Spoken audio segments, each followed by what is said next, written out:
அன்பே, எனதன்பே, இனிய அருளாசிர். குணங்கள் என்பது என்ன? தெளிவாக கூறட்டுமா? அதுதான் உனது முகங்கள். ஆம், இந்த குணங்கள் யாவும் உனது முகங்களே. முகம் என்றால் பாருங்களேன், இந்த முகத்தில், இந்த பிறவியில், இந்த உடலில் குணங்கள் வெளிப்படும் பொழுது நீ எப்படி மாறுகிறாய்? கோபமாக, குரோதமாக, காமமாக, ஆசையாக, துக்கமாக, பயமாக, வெறுப்பாக, விருப்பாக உன் முகமாற்றங்களை கவனிக்கிறேன். நீ இத்தனையாக மாறுகிறாய். அப்பொழுதெல்லாம் ஒவ்வொரு விகாரம் தோன்றுகிறது என்றால், இந்த முகங்கள் அது நீதானா? இல்லை இந்த பிறவி முகம் மட்டும்தானா என்றால், இந்த குணங்கள் எனும் முகங்கள் உன் சுயத்தை வெளிப்படுத்துவதாக இந்த ரூபத்தில் நீ உடலாக இருந்து அந்த முகங்களாக வெளிப்படுத்துவதாக இருக்கிறது. இந்த முகங்கள் இது பற்பல பிறவிகளின் முகம். ஆம், எண்ணறிய பிறவிகள் எடுத்து வந்திருக்கிறாயே, அந்த முகங்கள் தான் இப்பொழுது குணங்களாக இருக்கிறது. அந்த வாழ்வின் அம்சங்கள் தான் குணங்களாக மாறுகிறது. ஆனால் இந்த முகங்களை மறைக்க நீ எத்தனை பாடுபடுகிறாய் என்பதுதானே நிதர்சனமான உண்மை. இந்த முகங்கள் பொய்யல்ல, உண்மை. பற்பல பிறவிகளின் வாழ்வின் உருவங்களின் உடல்களின் உன் வெளிப்பாட்டின் அம்சமே இந்த முகங்கள்.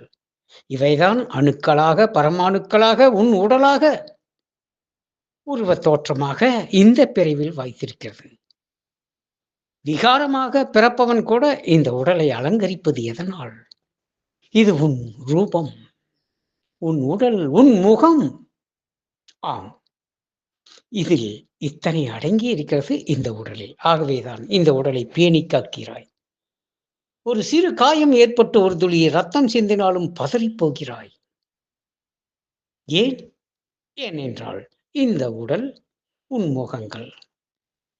இது வெறும் பஞ்சபூதங்கள் தான் என்றால் நீ ஏன் கவலைப்பட வேண்டும்? இந்த உடல் அழிந்தால் நீ எதற்கு துக்கப்பட வேண்டும்? மரணத்தைக் கண்டு நீ அஞ்ச வேண்டிய அவசியம் என்ன வந்தது? இன்னும் வாழ வேண்டும் என்ற தாகம் எப்படி உருவாகிறது? இத்தனை துன்பங்கள் பெற்றும், இவ்வளவு துயரங்களை அனுபவித்தும் உனக்கு இன்னும் இந்த வாழ்வில் எவ்வளவு ஆசை? மரணத்தைக் கண்டு அஞ்சுகிறாய் என்றால் மரணத்தில் மீண்டும் இந்த முகங்கள் மறைந்து போய்விடும், நீ இல்லாது போய் விடுவாய் என எண்ணுகிறாய். அப்படியானால் இந்த முகங்கள் நிதர்சனமான உண்மை. ஆகவே இது இல்லாமல் நான் இல்லை. ஒவ்வொரு பிறவியிலும் இந்த முகங்களை தொலைத்து வந்து விட்டேன். இந்த பிறவியில் தொலைத்த முகங்களை நான் தேடி கண்டறிந்து நானாக இந்த உடலாக தூலமாக வடிவமாக நான் கண்டு மகிழ்கிறேன் என்பதுதான் உண்மை. ஆகவேதான் இந்த உடலில் ஒரு சிறு கீறல் ஏற்பட்டாலும் துயரப்படுகிறாய், ஒரு நோய் வந்தாலும் பயம் கொள்கிறாய், மரணத்தைக் கண்டு அஞ்சுகிறாய்.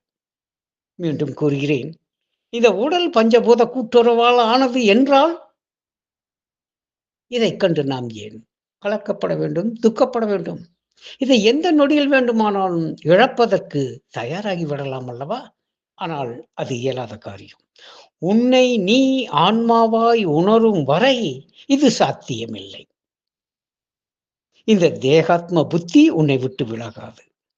இந்த உடல்தான் நான். இதற்குள் சூட்சமமாய் இருக்கும் மனம் எனும் எண்ணங்கள் தான் நான் என எண்ணும் அந்த மாயை, அந்த மயக்கம் விடாது. ஆகவேதான் கூறப்படுகிறது, யோகத்தால் தன்னை அறிந்து ஞானத்தால் அதுவே ஆகிவிடு.